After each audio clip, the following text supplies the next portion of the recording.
हाँ जी, तो अब हम स्टार्ट कर रहे हैं 2022 के questions. Chapter number 2 linear equation in 2 variable. ठीक है, ऑलरेडी हम 2018, 19 और 20 के क्वेश्चंस बना चुके हैं। ठीक, 2022 की तरफ हम आगे बढ़ रहे हैं। 2022 में 2 तरह के क्वेश्चन पूछे गए हैं। कितने तरह के? एक आपका ट्रू फॉल्स में क्वेश्चन आया है, और ट्रू फॉल्स के क्वेश्चन 1 मार्क के होते हैं। तो एक क्या पैटर्न समझ में आया? 1 मार्क, 1 मार्क का 1 क्वेश्चन, और एक आपका आया है 6 मार्क का एक क्वेश्चन। 6 मार्क का एक क्वेश्चन, तो टोटल कितने मार्क का हो गया? 7 मार्क के 2 क्वेश्चंस, तीनों सेट में, set A, set B, set C में। तो पहले हम ट्रू फॉल्स वाले क्वेश्चनों की बात करते हैं जो तीनों सेट में आया था। बहुत सिंपल है, अगर आपको बेसिक आता है, जो कि हमने डिटेल से कवर किया हुआ है ऑलरेडी, तो आपसे तुरंत बन जाएगा। ये जो पहला क्वेश्चन है ये सेट ए में पूछा गया था 1 मार्क के लिए। दूसरा क्वेश्चन है सेट बी में पूछा गया है, और तीसरा क्वेश्चन है वो सेट सी में पूछा गया था। ठीक है, आया समझ में? ठीक, तो देखते हैं ट्रू फॉल्स कैसे पहचान पाते हैं आप या नहीं पहचान पाते। पहला देखिए, if a1 upon a2 equal to b1 upon b2 not equal to c1 upon c2 in the system of equations, then we will get a unique solution. Unique solution की क्या ये शर्त होती है? आंसर है नो। क्या ये शर्त होती है? यस। क्या ये शर्त होती है? तो आप यूनिक सॉल्यूशन का शर्त पहचान रहे हैं, ये होती है ना शर्त जी।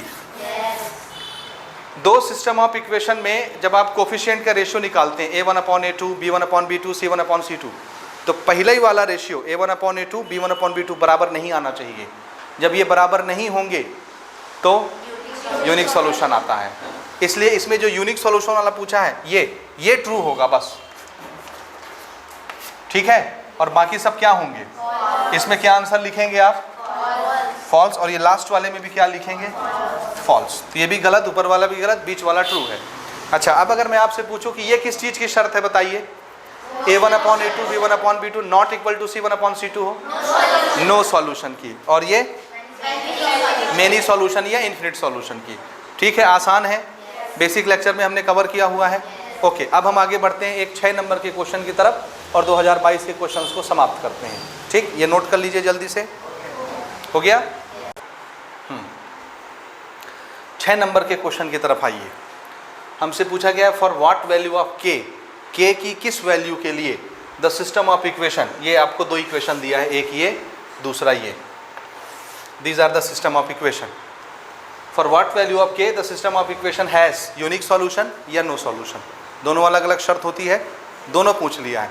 तो 3 नंबर का ये सवाल है, 3 नंबर का ये सवाल है, मिला के 6 नंबर। आया समझ में? तो कैसे बनाते हैं मालूम है ना आपको? यूनिक सॉल्यूशन और नो सॉल्यूशन दोनों की शर्त आपको मालूम है। तो हम स्टार्ट करते हैं इसको। सबसे पहले आप इक्वेशन लिखेंगे kx minus 5y is equal to 2, पहला इक्वेशन हो गया। दूसरा इक्वेशन है 6x plus 2y is equal to 7, है ना। और पहले हम किसके लिए निकाल रहे हैं? यूनिक। तो सबसे पहला काम है इसको स्टैंडर्ड इक्वेशन से कंपेयर करके a1 b1 c1 और a2 b2 c2 की वैल्यू निकालना। तो विधिवत बनाएंगे इसको। सबसे पहले आप क्या लिखेंगे? Compare equation with a1x plus b1y is equal to c1, और क्या होता है a2x plus b2y is equal to c2। यही है ना स्टैंडर्ड इक्वेशन। इससे कंपेयर करके a1 b1 c1 की वैल्यू निकालिए। x पहले इक्वेशन में जो x के सामने होगा वो क्या होगा? a1, y के सामने वाला नंबर b1, और जो इक्वल के उधर होगा वो c1। दूसरे इक्वेशन में जो x के साथ होगा a2, y के साथ होगा b2, और जो x इक्वल के उस तरफ होगा वो c2। कंपेयर करके बताइए a1 की वैल्यू कितनी दिख रही है आपको? k दिखा? b1 की वैल्यू बताइए। देखिए यहाँ प्लस आता है तो पूरे साइन के साथ आप इसको उठाएंगे, -5। c1 की वैल्यू बताइए 2। इसी तरह से a2 की वैल्यू बताइए 6। फिर मुझे b2 की वैल्यू बताइए 2, और c2 की वैल्यू बताइए 7। ये निकल गया। उसके बाद हम पहली शर्त ले रहे हैं ना, फर्स्ट वाला। ठीक है, ओके। For unique solution. यहाँ नंबर 1 डाल दे रहा हूँ ना, ये नंबर 1 ऐसे, ठीक है ना, ऐसे number 1 for unique solution. Unique solution के लिए क्या शर्त होती है इनके रेशियो की, बताइए। A1/A2 not equal to B1/B2, यही शर्त होती है। आपने जो A1 A2 B1 B2 निकाला है वो उसमें पुट कर दो, बस हो गया। A1 कितना है जी K, A2 कितना है 6, not equal to -5/2, B1 B2 की वैल्यू चेक करो, ठीक रखा हूँ? हाँ, ये 6 उधर भेज दीजिए मल्टीप्लाई के लिए।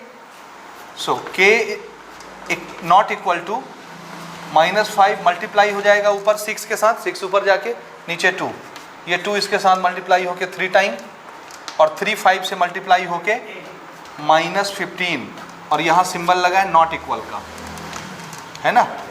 ये आया K की वैल्यू। इसका क्या मतलब है मालूम है? ये नॉट इक्वल है, इसका मतलब है K की वैल्यू क्या नहीं होनी चाहिए? हाँ, तो क्या होनी चाहिए? कुछ भी। तो K की जगह कोई भी नंबर आप रख दो इस इक्वेशन में। इस इक्वेशन में K की जगह कोई भी नंबर रखिए, हर नंबर के लिए इसका आंसर कैसा आएगा? यूनिक। लेकिन सिर्फ क्या नहीं रखना है? हाँ, तो -15 को छोड़ के हर नंबर के लिए इसका आंसर क्या आएगा? यूनिक आएगा। तो इसको कैसे लिखोगे? For every value of K except K is equal to -15। समझ आ रहा है? K की हर वैल्यू के लिए सिर्फ किसको छोड़ के? -15 को छोड़ के क्या होगा? The system of equation has a unique solution. आया समझ में या नहीं आया बताइए? पक्का? तो K की हर वैल्यू के लिए K की जगह कोई भी नंबर रख दीजिए, सिर्फ -15 नहीं रखना है बस। So for every value of K except K equal to -15, इनको छोड़ के, -15 को छोड़ के, द सिस्टम ऑफ इक्वेशन, ये system of equation has unique solution. तो इसका आंसर यूनिक आएगा K की हर वैल्यू के लिए। ये एक हो गया। दूसरे की तरफ आगे बढ़ते हैं। दूसरी शर्त क्या थी? For no solution. No solution के लिए शर्त क्या है? A1/A2 equal to B1/B2 not equal to C1/C2। ये शर्त बस आपको अच्छे से याद रखना है, तभी आपसे बनेगा, नहीं तो नहीं बनेगा। ठीक है, वैल्यू को पुट कीजिए। A1 A2 तो यहीं पे हम रखे थे, यहीं से उठा लेते हैं। A1/A2, ठीक है। B1/B2 इक्वल लगा के, क्योंकि यहाँ इक्वल है, और नॉट इक्वल लगा के C1/C2 यहाँ से उठाइए 2/7। ठीक है। अब नॉट इक्वल से तो हमको मतलब नहीं है, इन्हीं दोनों को कंपेयर करके K की वैल्यू आ जाएगी। और अभी अभी आपने बनाया है सेम चीज, बस नॉट इक्वल की जगह कौन सा साइन है? Equal. K is equal to -5 × 6/2, K is equal to -15। अभी अभी बनाया ना आपने। तो बताइए, अगर हम K की जगह -15 रख देंगे तो उसका आंसर क्या हो जाएगा? No solution. समझ आया? तो इसमें क्या लिखना है? For K is equal to -15 the system of equation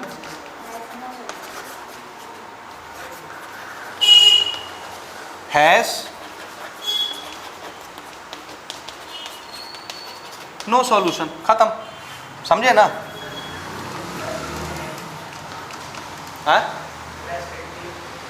+15 काहे को आएगा? नहीं, फिर वो क्या हो जाएगा? यूनिक हो जाएगा। +15 के लिए क्या हो जाएगा? Unique solution. सिर्फ 15 के लिए, -15 के लिए कोई सॉल्यूशन नहीं आएगा। इसके अलावा कोई वैल्यू रखोगे तो, ये बता तो दिया जी इसने, K -15 बस नहीं होना चाहिए। किसके लिए?